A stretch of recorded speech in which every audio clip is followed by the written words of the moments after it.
News Tamil கழுகு. டிசைனா பிரச்சனை வந்தா என்னதான் பண்றதுன்னு பள்ளி கல்வித்துறை அதிகாரிகள் அதிர்ச்சியில இருக்காங்களாம்.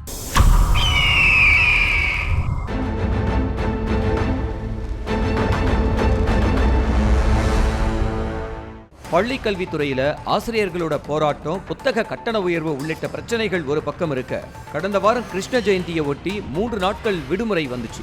அந்த நேரத்துல சென்னை நுங்கம்பாக்கத்தில் இருக்கக்கூடிய பள்ளி கல்வித்துறை வளாகத்துல பொருத்தப்பட்டிருந்த சில ஏசி அவுட்டர் யூனிட், காப்பர் கம்பிகள் போன்றவற்றை யாரோ வெட்டி திருடிட்டு போயிருக்கிறாங்க.